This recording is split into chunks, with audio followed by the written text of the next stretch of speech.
والستة ماسلز دول كنترول بالثلاثة نيرفز زي ما مكتوب في النقطة الأولانية كده. يعني الثلاثة نيرفز اللي هم الثلاثة الاوكيلوموتور وتروكلير والابديوسل. يبقى احنا بالشكل دوت بنغطي كل الاكسترا اوكلر ماسلز الستة اللي بيحركوا العين في الاتجاهات المختلفة اللي هي الاتجاهات الأصلية والاتجاهات الفرعية. النقطة الثانية اللي احنا بنقولها في المقدمة بتاعتنا، كل حاجة في الدنيا 1 زائد 1 يساوي 2، ولكن عندنا 1 زائد 1 يساوي 1. والدليل على كده حاجة انتم مش واخدين بالكم منها أبدا. أنا ما ببص للدكتور هناك بعين اليمين أو بعين الشمال أنا شايف الدكتور، وبعدين لما ببص بعين اليمين بقى شايف الدكتور، أما ببص بعينيا الاثنين شايف واحد بس. يبقى العين اليمين بتشوف صورة والعين الشمال بتشوف صورة، الصورتين دول مع بعض بيبقوا صورة واحدة، ما بيبقوش صورتين. حكاية إن العينتين يشوفوا صورة واحدة وكل عين تشوف صورة والعينتين يشوفوا صورة واحدة بنسمي ده باينوكيولار فيجن. وخد بالك إن هذه الابيلتي أو هذه النعمة اللي هي من عند ربنا اللي أنتم مش واخدين بالكم منها ما بنتولدش بيها. يعني لما الواحد يتولد العين اليمين تشوف صورة والعين الشمال تشوف صورة، وبعدين العينتين الصورتين دول هيحصل لهم حاجة بحيث إنهم في الآخر يبقوا صورة واحدة. وفي دليل للكلام دوت، يعني دليل مقنع تماما للكلام ده. بنقول ان العينتين لغايه ما يشوفوا صوره واحده اللي هي المساله بتاعت الباينوكولار فيجن. ده هو النقطه الثانيه اللي احنا بنتكلم عليها، ازاي الباينوكولار فيجن بيتم على 3 مراحل. المرحله الاولانيه بنسميها سيمالتينيوس بيرسبشن، المرحله الثانيه بنسميها فيوجن، المرحله الثالثه بنسميها ديبث بيرسبشن، وهنوضح هذا الكلام. بنقول ان احسن نقطه في العين اليمين هي الماكيلا، احسن نقطه في العين الشمال هي الماكيلا. الصوره من الماكيلا بتاعت العين اليمين والصوره من الماكيلا بتاعت العين الشمال بيروح للبرين في نفس اللحظه، فاحس بالصوره في نفس اللحظه، احس بالصوره بتاعت العين اليمين والصوره بتاعت العين الشمال في نفس اللحظه. هذا الاحساس المتزامن احنا بنسميه سيمالتينيوس بيرسبشن.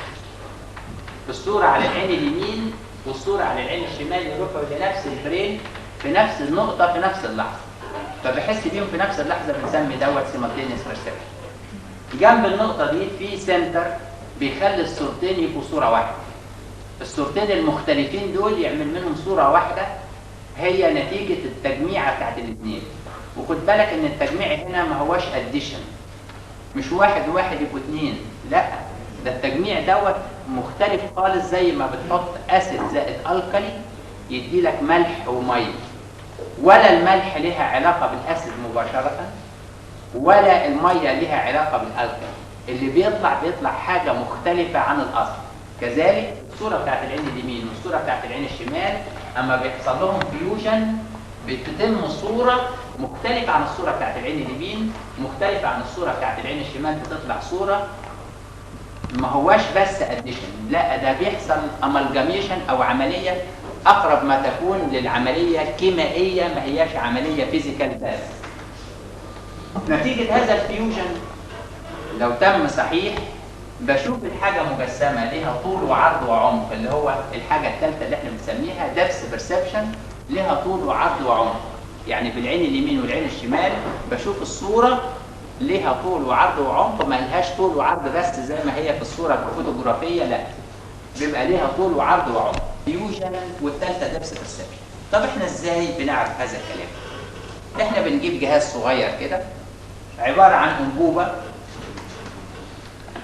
كده وانبوبه كده، وبعدين الانبوبه دي ابص هنا اهو بالعين اليمين وابص هنا بالعين الشمال، وبنحط هنا اهو سلايد وبنحط هنا سلايد. عارفين السلايد؟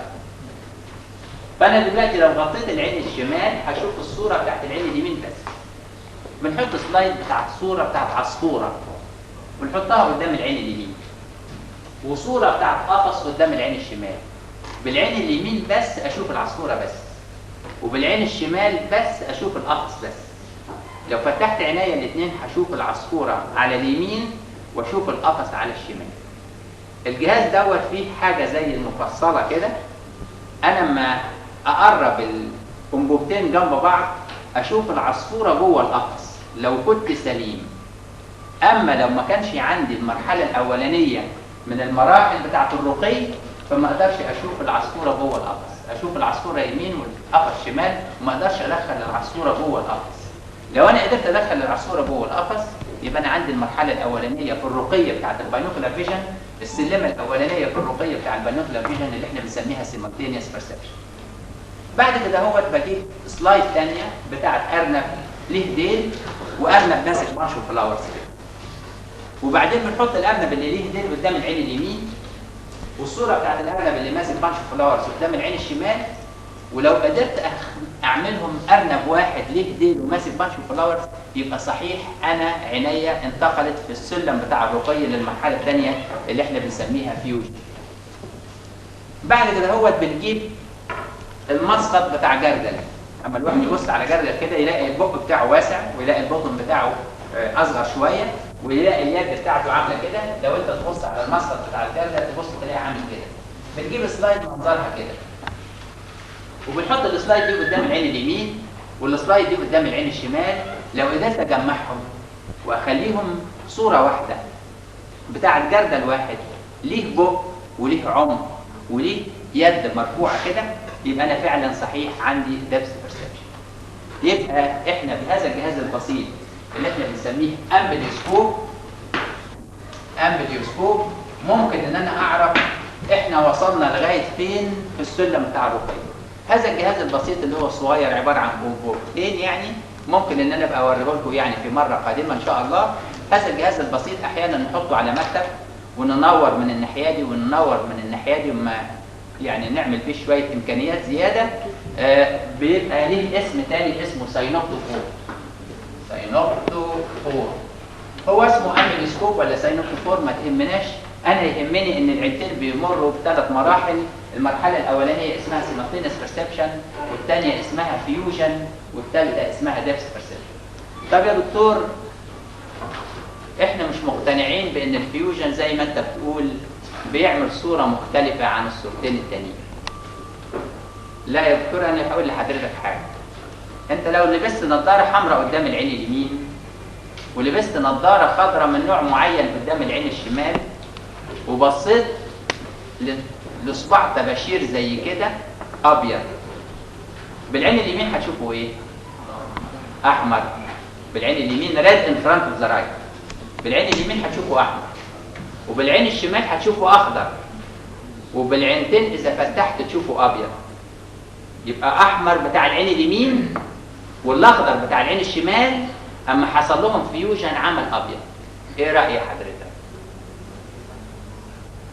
اقتنعنا بان ممكن العين اليمين والعين الشمال اما اشوف احمر بالعين اليمين واشوف اخضر بالعين الشمال يبقى الصوره اللي انا بشوفها في النهايه مختلفه عن صوره العين اليمين ومختلفه عن صوره العين الشمال. وادي الدليل اهو.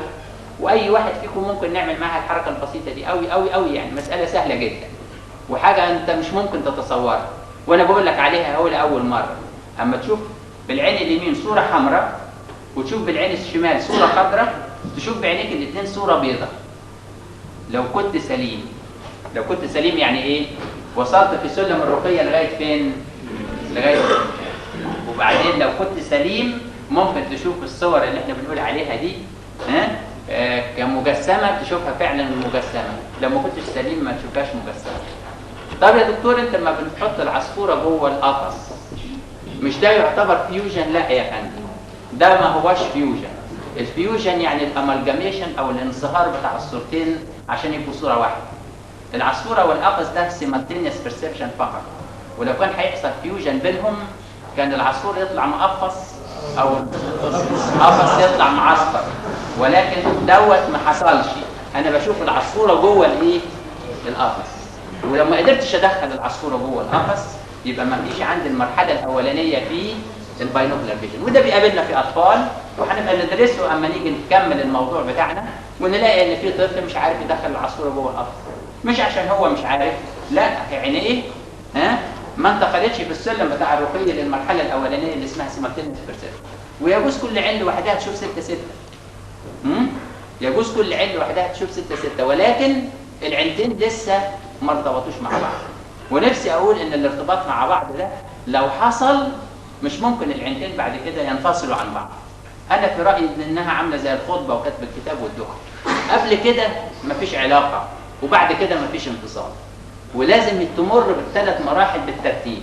الاول سيمالتينيوس بيرسبشن، وبعدين الفيوجن، وبعدين الدبس بيرسبشن، ومفيش لخبطه.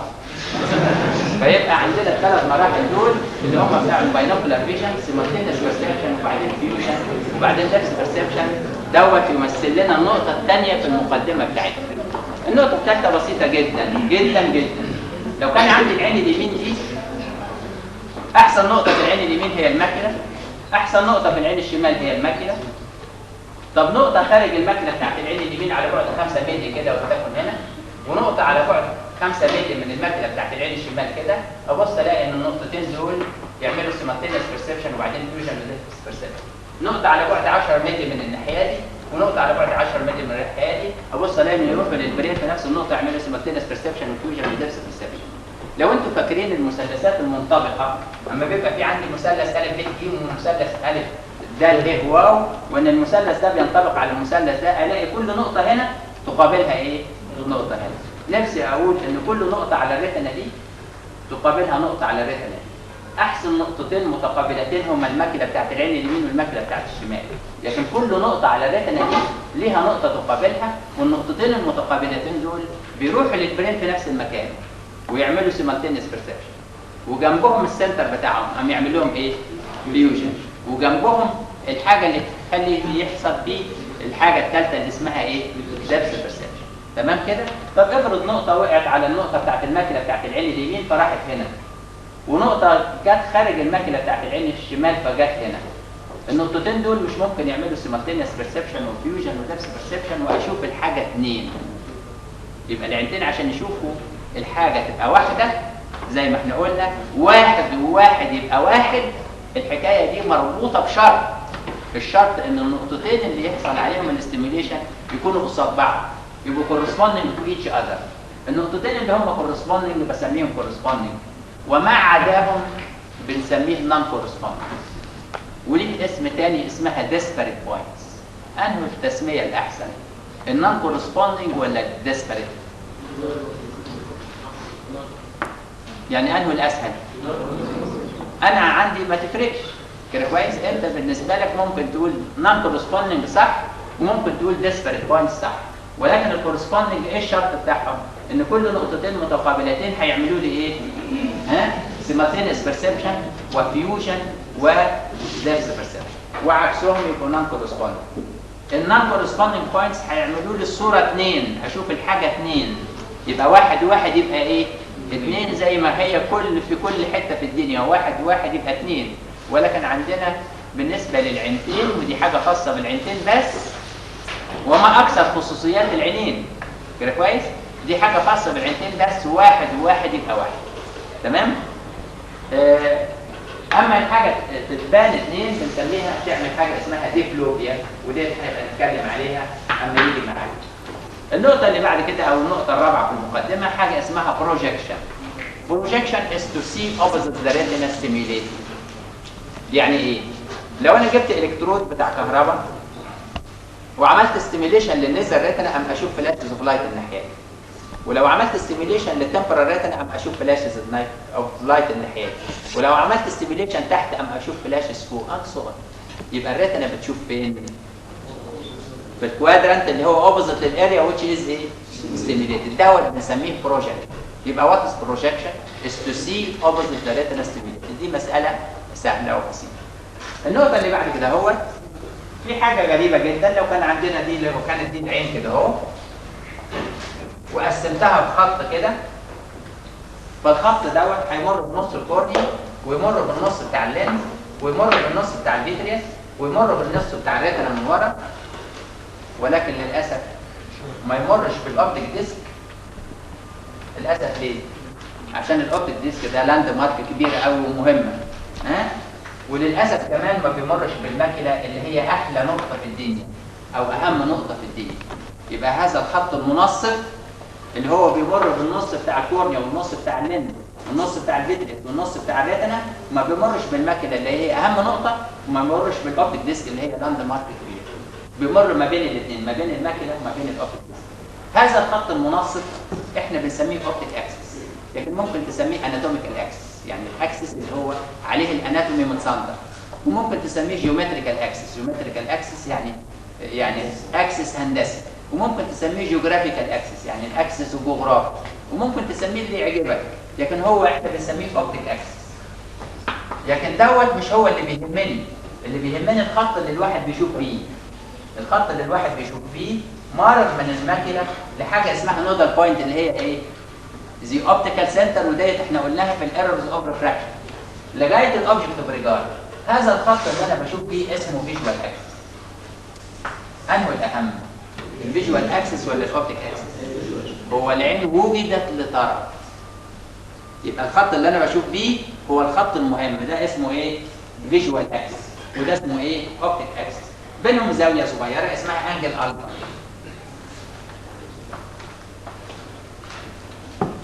اسمها انجل الفا. خد بالك كده، انا لو بص للنجمتين اللي هم هناك في الايه؟ في المجره اللي جنبنا، بيبقى الفيجوال اكسس بتاع عيني اليمين كده اهو، والفيجوال اكسس بتاع العين الشمال كده اهو، وانا شايفهم من هناك كويسين جدا. بيبقى الفيجوال اكسس ار نورمال، والفيجوال اكسس بيبقوا باراليل. لو بص عند الدكتور هناك كده اهو، بيبقى الفيجوال اكسس بتاع عين اليمين باصص عند الدكتور، والفيجوال اكسس بتاع عين الشمال باصص عند الدكتور. بيبقوا الاثنين متقابلين عند الدكتور، يبقوا باراليل ولا ما هماش باراليل؟ مش باراليل عشان الدكتور قريب، صح كده؟ اما ببص عند الصباع بتاع الطباشير ده، ببص الاقي ان الفيجوال اكسس بتاع عين اليمين يجي عند الصباع بتاع الطباشير، والفيجوال اكسس بتاع العين الشمال بيجي عند الصباع بتاع الطباشير. يبقى هو دوت الايه؟ النورمال فيجوال اكسس. افرض زي ما انا قلت المره اللي فاتت، افرض ان انا بصيت للصباع بتاع الطباشير ده بالعين اليمين، والعين الشمال بصت عند الدكتوره هناك. ده طبيعي ولا غير طبيعي؟ غير طبيعي، ده انحراف ده. كده ولا ايه؟ هو المفروض ان العين تبص فين؟ فين اهو، مش كده؟ ولكن انها تبص هناك عند الدكتوره دوت كلام ما هوش منطقي وما هوش سليم، دوت انحراف عن الطريق السوي. هذا الانحراف او هذا الديفيشن بتاع مين؟ بتاع الفيجوال اكسس ولا الاوبتيك اكسس؟ الانحراف بتاع الفيجوال اكسس، كلمه انحراف بالعربي بنسميها بالانجليزي ديفيشن، والديفيشن بالانجليزي بنسميه في العربي حول، والحول بالعربي بنسميه بالانجليزي سكوينت، والسكوينت بالانجليزي بنسميه باللاتيني سترابيزمس. يبقى هو الاسترابيزمس، هو السكوينت، هو الديفيشن، هو الانحراف. الانحراف بتاع مين؟ بتاع الفيجوال اكسس. ولذلك احسن تعريف واجمل تعريف وما قل ودل بالنسبه للتعريف بتاع السكوينت هو ابنورمال فيجوال اكسس. تلاقي في الكتب احيانا يقول لك ان ايه؟ ان الفيجوال مش عارف اكسس يبقوا باراليزم، ومش عارف من غير باراليزم، وما تبص بعيد يبقى ايه، وما تبص قريب يبقى ايه. ولكن احسن تعريف للحول هو abnormal visual axis. ما قل ودل هو abnormal visual axis. اكمل تعريف هو abnormal visual axis، واجمل تعريف هو abnormal visual axis. خد بالك ان احيانا الكامل ما يبقاش جميل، واحيانا الجميل ما يبقاش ايه؟ كامل. لكن هنا احنا قدام تعريف يكون هو جميل وايه؟ وكامل بالظبط كده، اسمه abnormal visual axis. abnormality بتاع الاوبتيك اكسس ولا الفيجوال اكسس؟ فيجوال اكسس. طب الابنورماليتي دي ليه؟ ايه السبب؟ تعال نبص كده. احيانا انا عاوز ابص ناحيه اليمين، فمين بيجيب عيني اليمين ناحيه اليمين؟ اللاترال ريكتس. ومين بيجيب عيني اليمين ناحيه بتاع العين الشمال ناحيه اليمين؟ الميديال ريكتس. الميديال ريكتس دي تبع نمره 3، واللاترال ريكتس دي تبع نمره 6. يبقى لازم 6 و3 يشتغلوا مع بعض. افرض اللاترال ريكتس دي اسبرالايز، وانا عاوز ابص الناحيه دي كده اهو، فاللاترال ريكتس دي ما تشتغلش، فتكون النتيجه تبقى باصه ناحيه الدكتور، والعين الثانيه تبقى باصه طبيعي. الفيجوال اكسس بتاع دي باصص عند الدكتور، والفيجوال اكسس بتاع دي باصص عند التلفزيون هناك كده. فيبقى ده هنا في انحراف سببه باراليسيس اوف ماسل، فبنسمي دوت باراليتيك سكوينت او باراليتيك ديفيجن. تعالوا بص لموضوع اخر بقى. طفل اتولد صغير او طفله عينيه ما ارتبطوش مع بعض، ما ارتبطوش مع بعض، يعني ما فيش خطبه ولا كتب كتاب ولا دخله ما بين العينتين. العينتين ما ارتبطوش مع بعض، العين دي باصه ناحيه الاوبجكت اوف ريجارد والعين دي تبقى باصه ناحيه اي اوبجكت تاني. ما ارتبطتش معاها، ما ارتبطتش معاها يعني ما فيش ايه سيمالتينيوس بيرسبشن، وما فيش ايه فيوجن، وما فيش ايه ديبث بيرسبشن. فتكون النتيجه ان العينتين مش مرتبطين مع بعض، ما فيش باينوكولار فيجن. تقول له يحرك عينه يمين يحركها يمين، يحرك عينه شمال يحركها شمال. هو في ابنورماليتي في المصل؟ ما فيش ابنورماليتي في المصل. النيرف سليمه، الماسلز سليمه، الموفمنت سليمه. ومال الديفيشن اللي عنده ده باراليتيك ولا نون باراليتيك؟ نون باراليتيك. يبقى احنا عندنا الحول يا باراليتيك يا نون باراليتيك. النون باراليتيك ليه اسم تاني اسمه كونكوميتنت، فممكن تقول الحول يا باراليتيك يا نون باراليتيك، او تقدر تقول ان الحول يا باراليتيك وكونكوميتنت. اللي عنده باراليتيك سكوينت او اللي عنده كونكوميتنت سكوينت، السكوينت عنده بيبقى ظاهر للعيان، وممكن انك انت تقدر تعرفه وهم الطفل ماشي مع مامته او الطفله ماشيه مع مامتها انها عندها حول. مساله سهله جدا وباينه، وبنسمي هذا النوع من الحول اسمه مانيفست سكوينت. ولكن احيانا انا لو وقفت على الباب ده كده ومريتوا انتوا عليا كده وعملت اختبار بسيط كده، هيطلع انه معظمكم عنده ليتنت سكوينت، معظمكم عنده ليتنت سكوينت. فالسكوينت بقى ممكن يبقى مانيفست او ايه او ليتنت. مين الاكتر؟ ليتنت طبعا. ده الليتنت سكوينت ده عند كتير قوي. ده احنا لسه، انا كنت امبارح كنت بمتحن ناس في دبلومه واديتهم جهاز كده اهو، قلت لها بصي يا دكتوره كده، ها، راحت بصه في الجهاز قالت لي ان السهم بيشاور على 5، يبقى عندها 5 درجات حول. عندها 5 درجات حول ليتنت سكوينت، وهي شغاله دكتوره بتاعت عينين، ما جراش حاجه. ها؟ يعني مفيش حاجه، يعني المساله يعني ايه بسيطه، مش واخده بالها انها عندها ليتنت سكوينت. احنا اكتشفناه. ايه الجهاز ده؟ هو الجهاز ده اسمه حاجه نعرفه لما نيجي لميعاده. وانا لو وقفت هنا وكلكم مريتوا في 5 دقائق، يعني بالسرعه اللي انتوا بتمروا بيها ممكن اعرف مين فيكم عنده ومين فيكم ما عندوش. ده احنا حتى من غير اختبار ولا حاجه، يا دكتور خد بالك، يا دكتور خد بالك، بلاقي ان عينه ديفيتد خد بالك. ها؟ فطبعا بيبان ان هو عنده ليتنت سكوينت، فبقول له يا دكتور خد بالك، عشان انا بعرف انه بمجرد ما عينه تنحرف يبقى هو مش مركز، فبيبقى ايه بقول له كده. فيعني المساله سهله. يبقى السكوينت قصدي يا مانيفست يا ليتنت، والمانيفست يا باراليتيك يا كونكوميتنت. المانيفست اللي عنده مانيفست سكوينت او اللي عنده ليتنت سكوينت هي هاز ترو سكوينت. ولكن تعالى بص للايه اللي انا هقول لك عليها. احنا عندنا البواب بتاع العماره اللي هناك ده عنده هاي ديجري اوف مايوبيا. الراجل الدكانه اللي جنب الباب كده واحد ترزي اسمه الاستاذ لويس. فالاستاذ لويس يقول لعم عوض ده انت عندك حول. يطلع عم عوض فوق اشوفه الاقي الفيجوال اكسس نورمال، يبقى عنده حول ولا ما عندوش؟ ما عندوش. ينزل تحت يقول له عم لويس انك انت عندك حول. يطلع فوق اقول له ما عندكش حول. ينزل تحت يقول له ان عندك حول. فهو عنده ولا ما عندوش؟ مؤكد ما عندوش. انا لما اقول له ما عندوش يبقى ما عندوش، حتى لو اجتمع اهل الارض جميعا، عشان انا قايل بشوف بايه؟ بشوف الفيجوال اكسس، والتعريف بيقول ايه؟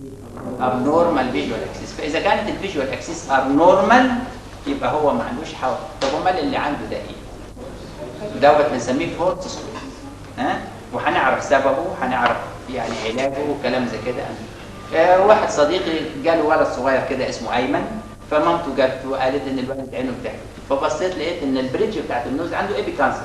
البريدج بتاعت النوز يعني كبيره شويه، وعينه لما بيبص كده العين بتروح رايحه جوه الايه الكانسس ديت، فما بتبقاش باينه العين، ما بتبقاش باينه السواد بتاع العين، ما بيبقاش باين، فيتهيأ لها ان هو العين دي حاولت والعين دي البياض بتاعها باين. This is false squint. عشان انا لما بصيت لقيت ان الفيجوال اكسس ار نورمال، وان الايبي كانسس ده ابنورماليتي. اما كبر شويه البريدج بتاعت النوز بقى كويس، اما كبر اكتر بقى ايه طبيعي وما بقاش فيه حاجه. فيبقى السكوينت ممكن يبقى ترو وممكن يبقى فولس. واذا كان ترو ممكن يبقى مانيفست او ليتنت، واذا كان مانيفست ممكن يبقى باراليتيك او كونكوميتنت او نون باراليتيك.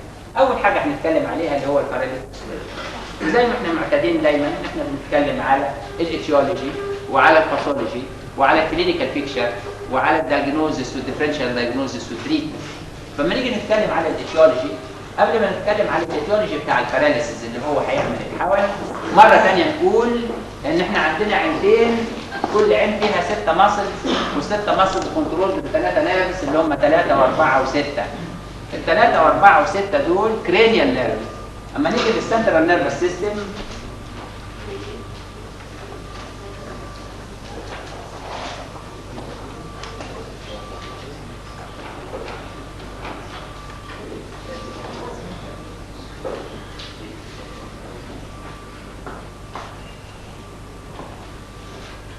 ده سكشن في الميد برين بيبقى عامل زي بنطلون الشورت كده، وادي دي النيوكليس بتاعت السيرد نيرف. طبعا الاثنين بيبقوا قصاد بعض. وبعدين ده الترانك بتاع السيرد نيرف، وده الموتور اند بليك، وادي دي الماسل ستند. نفسي اقول لك ان ليجن في النيوكليس او في الترانك ده او في الموتور اند بليك او في الماسل ستند، النتيجه واحده، ان النيرف مش هيشتغل، او قصدي ان الماسل مش هتشتغل. ليجن في النيوكليس او في الترانك او في الموتور اند بليك او في الماسل سبندل، النتيجه هيحصل باراليسيس ذا ماسل. ونتيجه الباراليسيس اوف ذا ماسل او جروب اوف ماسلز يحصل نوع من الباراليتيك سكوينت اللي احنا هنتكلم عليه. طب ايه السبب؟ احسن تقسيمه للباراليسيس كونجينيتال تروماتيك انفلاماتوري نيوبلاستيك كونستيتيوشن. كونجينيتال يعني زي ايه؟ كونجينيتال ابسنس اوف ذا نيوكليس، او عاوز يقول لك ان السوبيريور ريكتس هي والليفيتور اللي بيرفعوا الجفن لفوق احيانا بيبقوا فيوزد توجذر، هم اصلا بيبقوا من مايوتوم واحد، وبعدين يبقوا سيبريتد، الحته اللي فوق تعمل ليفيتور والحته اللي تحت تعمل سوبيريور ريكتس. احيانا الماسل المايوتوم ده بيفضل زي ما هو، ما يحصلوش سيبريشن ويتحول لفايبرستيشن. يبقى تكون النتيجه ايه؟ انك انت تتوقع ايه؟ ان الشخص دوت ولا الجفن بتاعه يترفع ولا عينه تبص فوق. فلو بص فوق دي تبص فوق والثانيه ما تبصش فوق، تبقى باصه دغري، مش كده؟ This is a congenital anomaly. نتيجتها ان هتبقى تعمل abnormality في الفيجوال اكسيس، هتعمل some sort of the paralytic squint وسببها congenital. التروما ممكن طبعا تاثر على البرين او على المننجيز او على الكرينيال نيرفز، وممكن تعمل اي حاجه طبعا، ممكن تعمل هامورج، ممكن تقطع النيرفز، ممكن تقطع البرين، حتى ممكن تقطع دماغه، لكن ممكن تعمل اي نوع من الباراليسيس بتاع 3 و4 و6 بصور مختلفه. الانفلاميشن، احنا عندنا الانفلاميشن اللي تاثر على البرين يا انكيفالايتس يا مننجايتس يا بس يا نيورايتس. في رابع ليهم مش ممكن. الانفلاميشن ديت ممكن تكون يا اما انكيفالايتس يا اما مننجايتس يا اما نيورايتس. فده الانفلاميشن ممكن اللي هو ممكن ياثر على 3 و4 و6. النيوبلازم يا بناين يا ايه؟ والمالجنت يا برايمري يا ممكن ياثر على طبعا على الايه 3 و4 و6. اما الميسلينيوس ديسوردرز ف5. نمره 1 يا ريت ما تكتبوش، عشان انا هديكوا ورقه فيها السكوينت في ناحيه والايرورز فين في الناحيه الثانيه. قصدي الايرورز في الناحيه الاولانيه والسكوينت في الناحيه الثانيه، ما يجراش حاجه. نرجع تاني للميسلينيوس ديسوردر. بقول ان الميسلينيوس ديسوردرز نمره 1 فاسكولار. انتوا في سنه رابعه ولا هو انتوا برضه كده في سنه 5 لما تدخلوا المستشفى وتلاقوا واحد عنده هيموبليجيا ولا حاجه زي كده، خد بالك انك انت لازم تفرق الهيموبليجيا دي هي السبب بتاعها ثرومبس ولا امبولاس ولا هيموريج. خد بالك ان الباراليسيس لو كان سببه ثرومبوزيس هتعمل حاجه، ولو كان سببه امبولاس هتعمل حاجه ثانيه، ولو كان سببه هيموريج هتعمل حاجه ثانيه. فيقول لك دايما خد بالك من ان الباراليسيس دوت سببه ثرومبس ولا امبولاس ولا ايه؟ هيموريج. انا بقول لك خد بالك ان هو ممكن يكون ثرومبس ولا امبولاس ولا هيموريج، وممكن يكون سباز، وممكن يكون انيوريزم. يبقى الخمسه بتوع الفاسكولار ديسوردر: سبازم، ثرومبس، امبولاس، هيموريج اور انيوريزم. سبازم، ثرومبوزيس، ثرومبس، امبولاس، هيموريج اور انيوريزم. يبقى دول الفاسكولار. التوكسيسيتي يا من بره يا من جوه. توكسيك فاكتور يا اكسوجينوس توكسيك فاكتور زي الليد بويزنينج بي. الليد بيرمزوا له بالرمز بي ليد بويزنينج، او اندوجينوس فاكتور زي بتاع الدفتيريا يبقى الدفتيريا ممكن تعمل اكسوتوكسين، والاكسوتوكسين ده من داخل الجسم يعمل اندوجينوس انتوكسيكيشن تاثر على 3 أو 4 أو 6 أو كده. الديجنريشن في ديزيز اسمه ديسيمينيتد سكليروزس، وده هندرسه تاني بعدين. لكن الديسيمينيتد سكليروزس بيعمل تيبس في السنترال نيرفس سيستم كله بالمايلين شيسز اللي حوالين النيرفز، عشان تعمل الانسوليشن الخاص بالكوندكشن. فالمايلين شيسز ديت ما تبقاش فيه مايلين شيس، فتكون النتيجه ان النيرف يتيبس كده وما يبقاش فيه مايلين شيس، والكوندكشن بتاعه ما يبقاش كويس ويحصل باراليسيس في كل حته في البودي، ومن ضمنها 3 و4 و6. الديفيشنسي ديس اوردر عندنا فيتامين بي 1 ديفيشنسي. فيتامين بي 1 ديفيشنسي اللي اسمه انيورين بيعمل يأثر على 3 و4 و6، وممكن يعمل سام سورت اوف باراليسيس اللي اسمه بيري او انيورين او ديفيشنسي او فيتامين بي 1.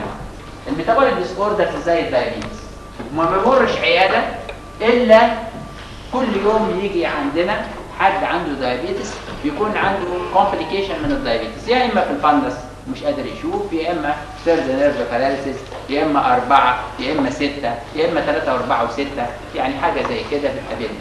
يبقى دلوقتي وات از ايتيولوجي اوف ذا باراليتيك سكوينت، دي حاجه سهله جدا. كونجينيتال تروماتيك انفلاماتوري نيوبلاستيك ميسلينيوس، والميسلينيوس 5 فاسكولار توكسيك ديجنريتيف ديفيشنسي اند ميتابوليك، والفاسكولار 5 يا سبازم يا ثرومبس يا امبولاس يا هيموريدج يا انيميا. اما نيجي للباثولوجي نلاقي ان الباثولوجي سهل جدا. خد بالك كده، اما واحد يحصل له باراليسيس للترايسبس تلاقي الليمب بتاعه يبقى جت فليكسد، اما واحد يحصل له باراليسيس للبايسبس يبقى الليمب بتاعه ايه؟ اكستندد. اما بيحصل باراليسيس للترايسبس يحصل فليكشن، والعكس يحصل اكستنشن. خد بالك ان البايسبس والترايسبس دول بيسموهم انتاجونستيك ماسل. اما بيحصل كونتراكشن في البايسبس يحصل ايه؟ ريلاكسيشن في الترايسبس، وما يحصل كونتراكشن في الترايسبس يحصل ايه؟ دول بيسموهم انتاجونستيك ماسل. تعالى هنا بالنسبه للعين هنلاقي لو كانت دي العين اليمين وادي دي العين الشمال وادي دي اللاترال ريكتس اسبارالايز، هلاقي يحصل فيه اوفر اكشن في الميديال ريكتس. طب ليه؟ عشان هم دول انتاجونستيك مع بعض. ما بين الميديال واللاترال ريكتس دول انتاجونستيك ماسلز، في بينهم حاجه اسمها ريسيبروكال انرفيشن. كونتراكشن هنا اهو يعمل ريلاكسيشن هنا، وكونتراكشن هنا يعمل ريلاكسيشن. تمام؟ دول انتاجونستيك ماسلز. ده مش كده وبس. بص لو سمحت ان انا لو بصيت ناحيه اليمين هلاقي ان اللاترال ريكتس بتجيب عين اليمين ناحيه اليمين، والميديال ريكتس بتاعت العين الشمال بتجيبها ناحيه اليمين. صح كده؟ يعني العينتين بيتحركوا مع بعض. البرين بيبعت امبلسز بالتساوي لللاترال ريكتس بتاعت اليمين والميديال ريكتس بتاعت الشمال. اما يحصل باراليسيس تبص تلاقي يبعت امبلس لللاترال ريكتس ما تشتغلش، اما يبعت لها امبلس زياده اما تشتغلش، اما يبعت لها امبلس زياده اما تشتغل ببطء، اما يبعت لها امبلسز اكتر اما تشتغل احسن شويه. وكل ما يبعت امبلسز لللاترال ريكتس يبعت زيهم لمين؟ للميديال ريكتس. فلاقي ان الميديال ريكتس حصل فيها اوفر اكشن. اما بيحصل اوفر اكشن في الميديال ريكتس الاقي اللاترال ريكتس تضعف. الله، يبقى اصل الحكايه هنا في نمره 1 حصل اوفر اكشن في نمره 2، وحصل اوفر اكشن في نمره 3، وانهيبيشن في نمره كام؟ 4. وممكن تقول ان الباثولوجي خد بالك ان مفيش ايد تزعل على ايد، ولا رجل تزعل على رجل، ولا لانج تزعل على لانج، ولا كدني تزعل على كدني، ولا بريست يزعل على بريست، ولا مش عارف ايه يزعل على ايه. كده كويس؟ ولكن اما بيحصل ليجن هنا اهو العين الثانيه بتتاثر، وادي حتى ما هواش جوه العين، ده من بره العين. ادي ليجن فين؟ في اللاترال ريكتس بتاعت العين اليمين. حصل اوفر اكشن فين؟ في الميديال ريكتس بتاعت العين اليمين. وحصل اوفر اكشن فين؟ في الميديال ريكتس بتاعت العين الشمال.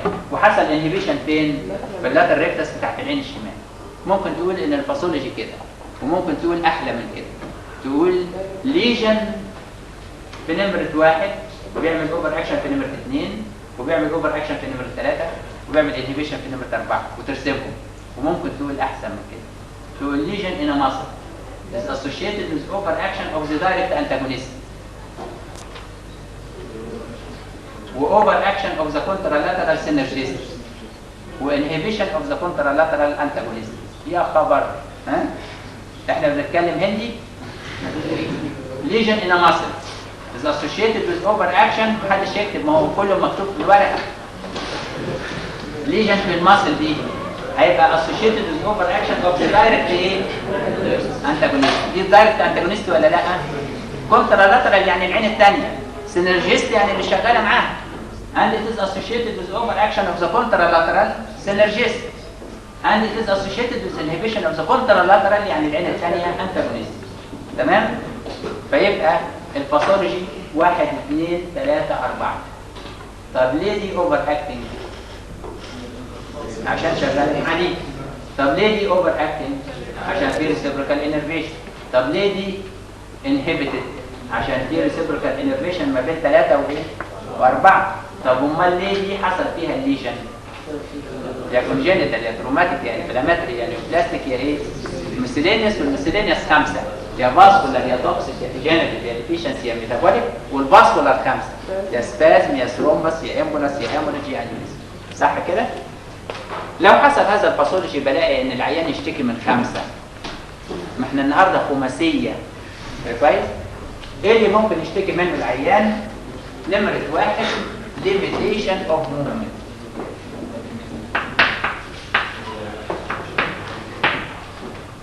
افرض ان اللاتر ريكتس is paralyzed، فتقول للشخص نفسه يحرك عينه ناحيه العين اليمين كده اهو، ناحيه اليمين كده، فما يعرفش يحرك اليمين.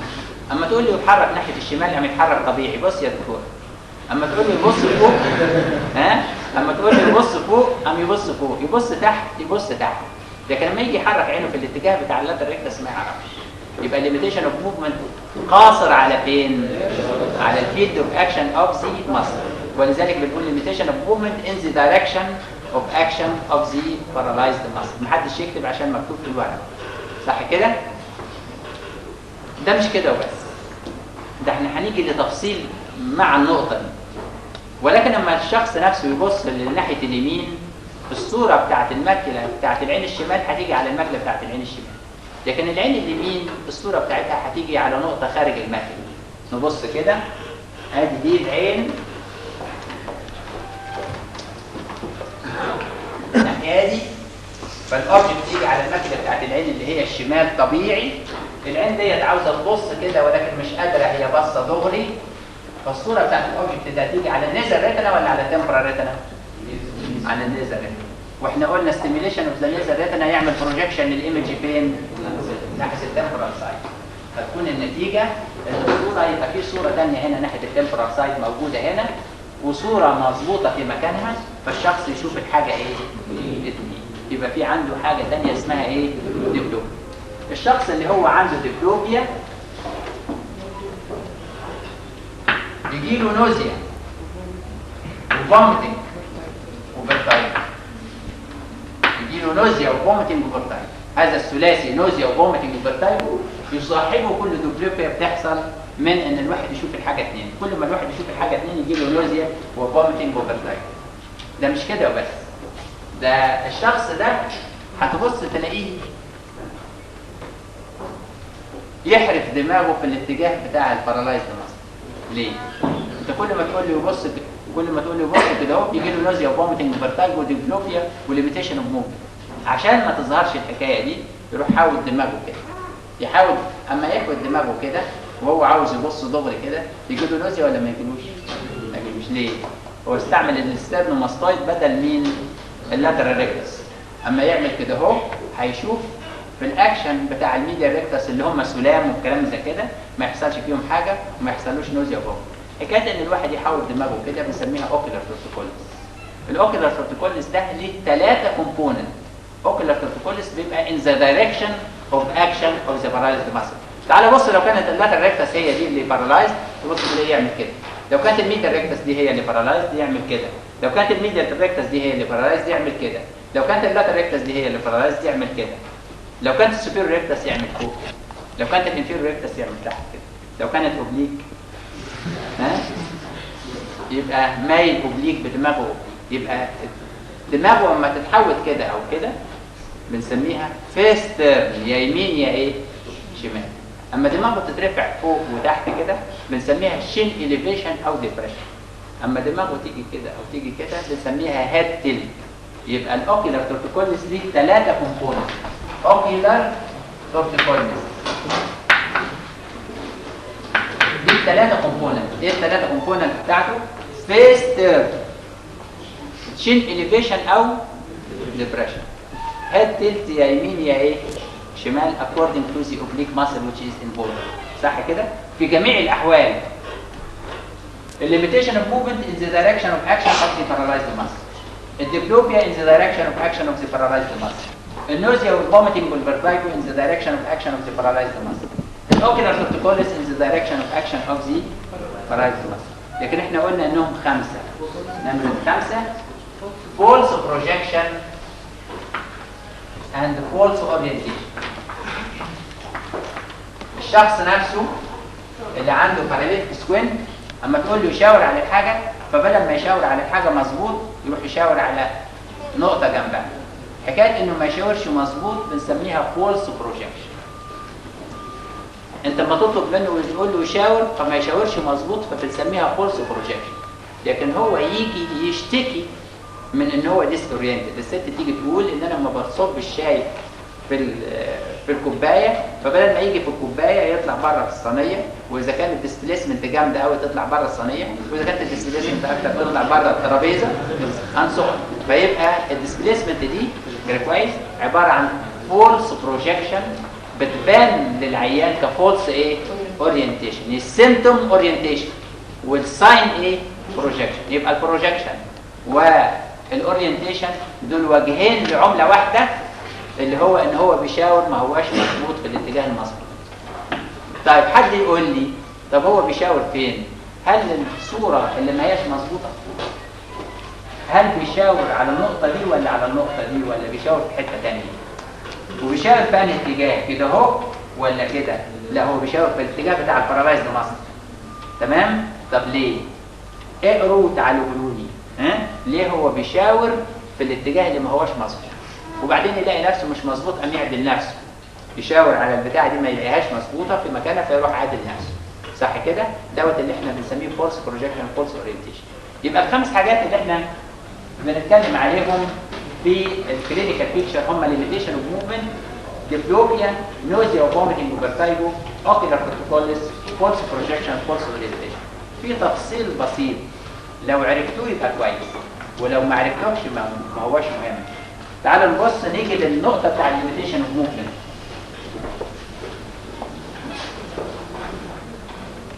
المفروض ان ادي دي العين اليمين وادي دي العين الشمال. الشخص عاوز يبص هنا فالعين دي بتبص كده والعين دي باصه كده. العين دي باصه كده سليم، والعين دي كان المفروض انها تبص كده اهو ولكن هي باصه كده. فهي دلوقتي وهي باصه كان المفروض تبقى باصه كده اهو وهي دلوقتي باصه كده اهو، فيبقى العين دي وضعها ما هوش مظبوط. الفرق ما بين الصح اللي هو ده اهو والباطل اللي هو ده اهو في زاويه بتاعت انحراف، مش كده ولا ايه؟ الصح انها تبص ناحيه الاوبجكت بريجارد، ولكن العين دي باصه ناحيه اتجاه تاني. صح كده؟ ما بين الحق وما بين الباطل في زاويه انحراف ديت في العين البارالايزد بسميها برايمري انجل اوف ديفيشن. برايمري انجل اوف ديفيشن. تعال نبص. لو انا قفلت العين دي اهي اللي هي العين اللي هي اليمين وبصيت ناحيه الاوبجكت بريجارد، العين اليمين مقفوله، العين الشمال باصه كده، العين الشمال باصه كده، بقول للشخص لازم يبص كده، هتكون النتيجه انه هيحاول انه يبص كده، وما يحاول انه يبص كده بيعمل امبلس زياده لللاترال ريكتس، يحاول اكتر لغايه ما يكون في النهايه يمكن يفلح انه يبص كده، يمكن يفلح ان هو يجي في الاخر يبقى باصص دغري سليم، يبقى باصص كده في الاخر يبقى باصص كويس، يبقى باصص طبيعي. اخذت قد ايه اللاترال ريكتس دي امبلسز لغايه ما بص في الاتجاه السليم؟ اخذت امبلسز كتيره جدا. الامبلسز دي راح زيهم لمين؟ للميديا ريكتس. فتبص تلاقي الميديا ريكتس باصه في اتجاه مختلف. اندر ذا سكرين كان المفروض انها تبص كده، ولكن هي باصه كده، يبقى في زاويه ايه؟ انحراف. الزاويه بتاعت الانحراف في العين السليمه دي بنسميها secondary angle of deviation.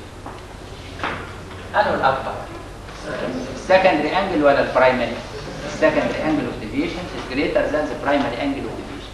ولذلك لو جه قال لك comment on the paralytic squint وقلت ان الشخص عنده limitation of movement، وان نتيجه الليميتيشن اوف موفمنت ان السكندري انجل اوف ديفيشن از جريتر ذان ذا برايمري، وان البرايمري انجل اوف ديفيشن دي هي الديفيشن بتاع العين اللي هي البارالايز، وان السكندري انجل اوف ديفيشن دي الديفيشن بتاع العين السليمه، سكندري وايه؟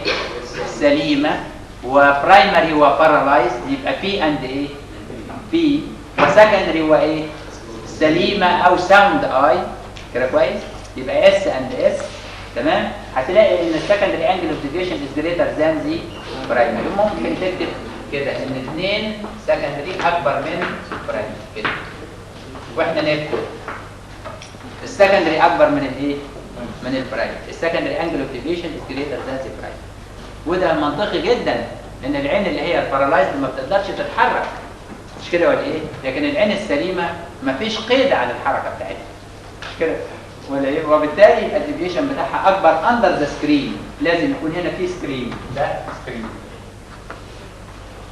لكن هنا من غير سكرين ولا حاجه.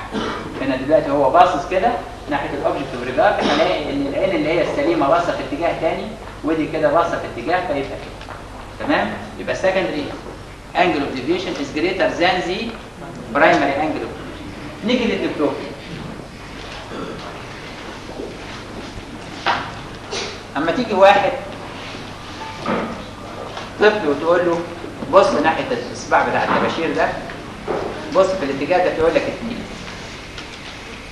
بص كده يشوف 1، بص كده يشوف 1، بص فوق يشوف 1، بص تحت يشوف 1. يبقى الديبلوبيا عنده في الاتجاه ده بس. يبقى انهي ماسل which is affected؟ اللاترال ريكتس بتاع دي او الميديال ريكتس بتاع دي، عشان هم بيحركوا العين فين؟ طيب يا حبيبي قول لي انهي صوره بتاعت العين اليمين وانهي صوره بتاعت العين الشمال؟ طبعا لما واحد شايف حاجه 2 كده، شايف اصبعين طباشير واقفين كده كويس والاثنين زي بعض، هو صحيح فيهم واحده واضحه والثانيه اقل وضوحا، انهي اللي واضحه؟ بتاعت العين اللي الصوره بتاعتها على الماكله، بتاعت العين السليمه. وانهي اللي اقل وضوح؟ العين اللي هي ديفيتد. طب انهي فيهم واضحه وانهي اللي فيهم مش واضحه؟ ما هو ما يعرفش يمسك حاجه، ما الصورتين شايف صورتين، انهي فيهم الحقيقيه وانهي الفولس ايمج ما يعرفش. طب انهي فيهم الواضحه وانهي اللي فيهم اللي مش واضحه؟ ما يعرفش. انت ممكن انك انت تلونهم له، تخلي الصوره بتاعت العين اليمين حمراء والصوره بتاعت العين الشمال ايه؟ خضراء، بانك انت تلبس له نظاره حمراء قدام العين اليمين والنظاره خضراء قدام العين الشمال، هيشوف الصباع الطباشير ده ايه؟ احمر بالعين اليمين واخضر بالايه؟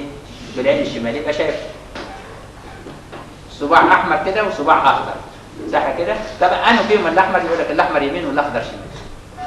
وساعات يقول لك ان الاحمر شمال والاخضر ايه؟ يمين. ساعات العين اليمين شايفه الاحمر ده المفروض يبقى يمين، والعين الشمال شايفه الاخضر ده المفروض يبقى شمال. احيانا يقول لك الاحمر يمين والاخضر شمال. يبقى الديبلوبيا دي ماشيه في نفس الاتجاه. احيانا يقول لك العكس، ان الديبلوبيا دي تبقى ايه؟ شايفه الاحمر شمال والاخضر ايه؟ يمين.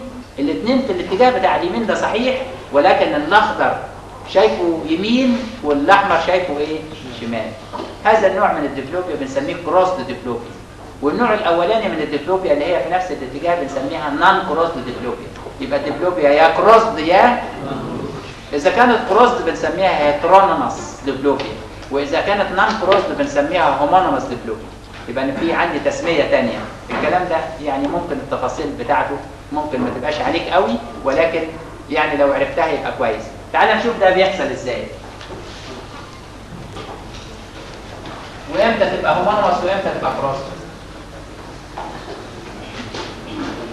ادي دي العين، احنا بنرسم العين ازاي؟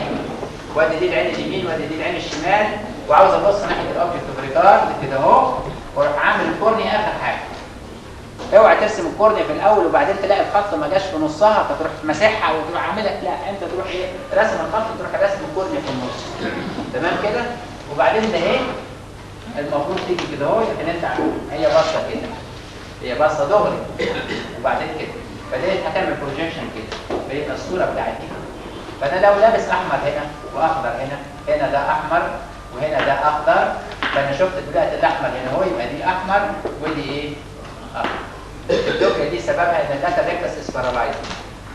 اما اللاتر ريكتس تبقى بارالايزد والشخص يبص في الاتجاه بتاع اللاتر ريكتس فيشوف الاحمر يمين والاخضر شمال، الديبلوبيا دي بنسميها هومونيموس ديبلوبيا. هومونيموس ديبلوبيا يعني الديبلوبيا في نفس الاتجاه، او بنسميها نون كروسد ديبلوبيا، يعني الديبلوبيا في نفس الاتجاه. صح كده؟ طيب تعال نشوف لو كانت الميديا ريكتس هي اللي بارالايزد. ادي دي العين اليمين وادي دي العين الشمال وادي دي الميديا ريكتس والشخص عاوز يبص هنا. ادي دي كده اهو.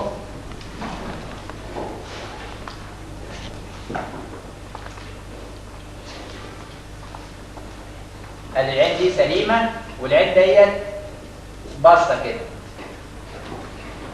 فيها الميديا ريكتس از بارالايزد. الشخص ده عاوز يبص ناحيه الاوبجكت اوف ريجارد هنا، ولكن الميديا ريكتس بتاعته بارالايزد. فتكون النتيجه ان الصوره هتيجي على التمبرال ريتنا ولا على النيزل ريتنا؟ على التمبرال ريتنا. هيعمل لها بروجيكشن فين؟ نيزل كده. فتيجي الاوبجكت ده يبقى الاوبجكت ده لونه اخضر والاوبجكت ده لونه ايه؟ احمر، عشان هو حاطط سكرين هنا حمراء وحاطط سكرين هنا لونها ايه؟ اخضر. فتكون النتيجه انه شايف الاخضر ناحيه اليمين والاحمر ناحيه الايه؟ الشمال. يبقى الديبلوبيا دي كروست ولا نون كروست؟ الديبلوبيا دي كروست. مين سببها؟ من ده. في قانون علوم بيقول ابدكتور باراليسيس تعمل نون كروست ديبلوبيا او هومونيموس ديبلوبيا. نون كروست. وادكتور باراليسيس يعمل كروست ديبلوبيا. شوف القانون اهو، ابدكتور باراليسيس يعمل ايه؟ نون كروست. وادكتور باراليسيس يعمل كروست. مين الابدكتور؟ اللاترال ريكتس. ومين الادكتور؟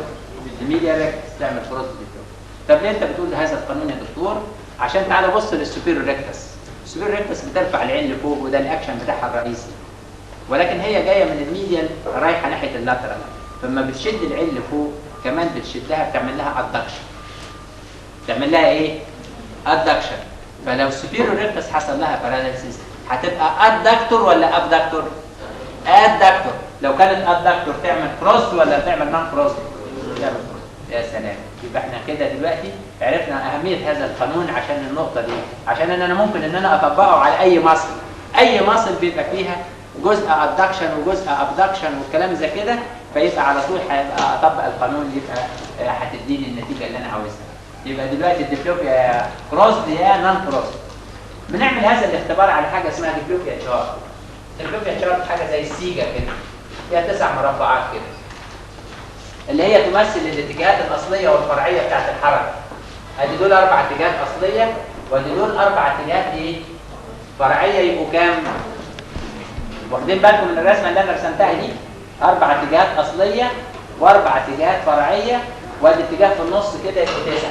ادي 1 2 3 4 5 6 7 8 وادي اللي في النص يبقى 9. 9 اتجاهات نمثلهم بهذا المربع. كل مربع بيشتغل فيه 2 ماسلز. المربع ده اللي بيحرك العين ناحيه دي، بيحرك اليمين الناحيه دي، يبقى اللاترال ريكتس بتاعت اليمين رايت لاترال ريكتس وليفت ميديا ريكتس. مين اللي مش موافق؟ مين اللي مش موافق على المربع ده؟ الرايت لاترال ريكتس بتاعت اليمين والليفت ميديا ريكتس بتاعت الشمال. لو شفت ديبلوبيا في هذا المربع يبقى واحد يا اللاترال ريكتس بتاعت اليمين يا الميديا ريكتس بتاعت الشمال. فلو كانت الديبلوبيا هومونيموس تبقى انهي ماسل which is affected؟ يبقى اللاترال ريكتس. ولو كانت الديبلوبيا كروسد كده كويس يبقى مين؟ الميديا ريكتس بتاعت انهي؟ بتاعت العين الشمال، مش كده ولا ايه؟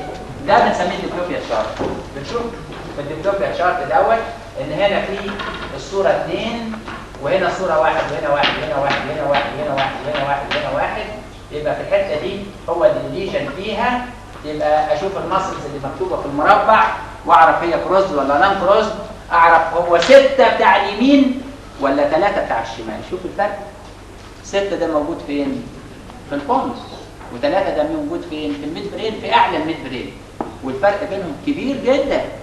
الفرق ما بين الميد برين فوق والبونز تحت مسافه كبيره جدا. انا عاوز اعرف الليفل، فتصور ببساطه جدا جدا ممكن ان انا عن طريق الديبلوبيا شارت دي اعرف هو 6 ولا 3، و6 بتاع اليمين ولا 3 بتاع الشمال. ما هو العيان جاي بيشتكي من ديبلوبيا، بيشوف الحاجه 2، حرك عينك يمين يحركها يمين، شمال فوق تحت، بيحرك عينه طبيعي. انا مش قادر احس الليميتيشن اوف موفمنت. ما هو لو في ليميتيشن اوف موفمنت خلاص المساله مشخصه، ولكن احيانا الشخص نفسه يبقى حاسس بان في ديبلوبيا وانا مش قادر اشوف فيه ساين. فمين اللي هيقول لي؟ السبجكتيف اكزامينيشن ده اللي احنا بنسميه ديبلوبيا تيست، ديبلوبيا تشارت. لقيت ان هو شايف هنا 2، واحده فيهم حمراء ناحيه اليمين وواحده خضراء ناحيه الشمال، الاحمر ناحيه اليمين والاخضر ناحيه الشمال، يبقى نان كروسد، يبقى هومونوس ديبلوبيا، يبقى اللاترال ريكتس بتاع اليمين على طول.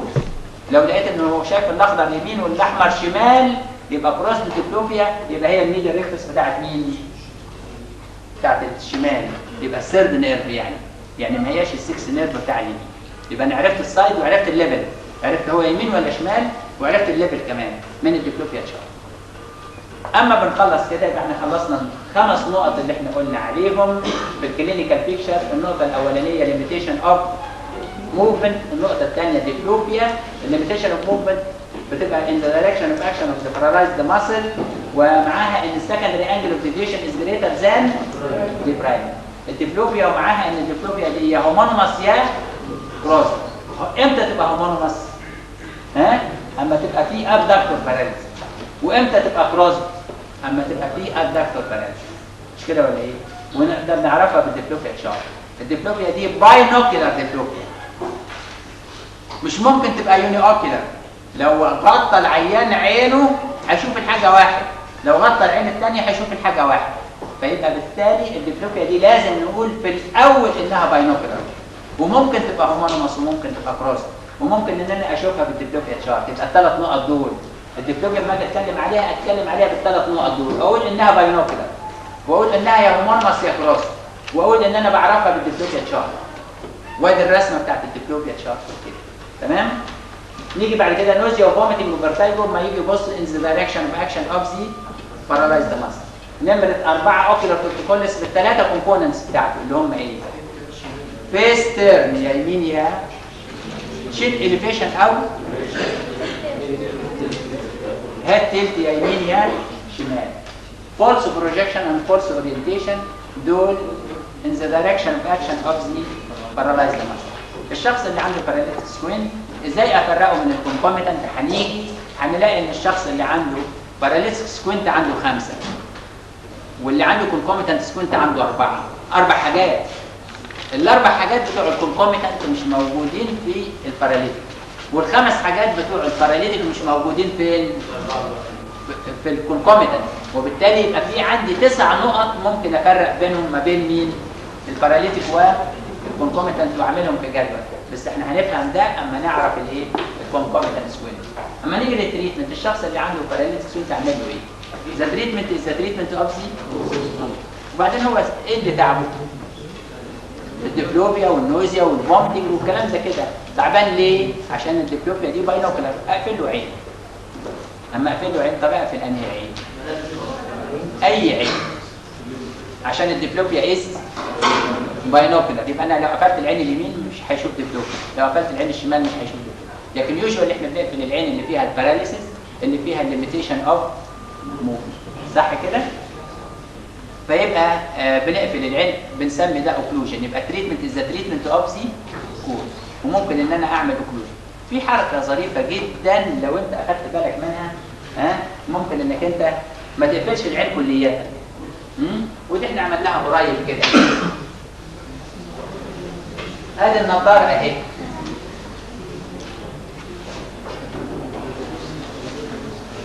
النظاره اهي. هو عنده ديبلوبيا امتى؟ اما بيبص ناحيه ايه؟ اللاترال سايد. عنده اللاترال ريكتس هي اللي بارالايز. فممكن ان انا اروح اعمل كده.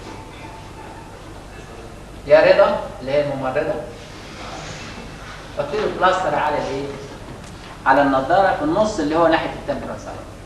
لو جات له الدبلوبيا كده يبقى هو هي از انجوينج النعمه اللي انت مش حاسس بيها، الباينوكولار فيجن. ها؟ هي از انجوينج الباينوكولار فيجن في كل الاتجاهات ما عدا الحته اللي بتعمل له الدبلوبيا. مش كده؟ افرض المكان يبص تحت، ها؟ بيحصل له دبلوبيا. يا رضا اللي هي الممرضه كده كويس؟ حطي ايه؟ هنا اهو. افرض الدبلوبيا بتجي له لما بيبص ايه؟ فوق.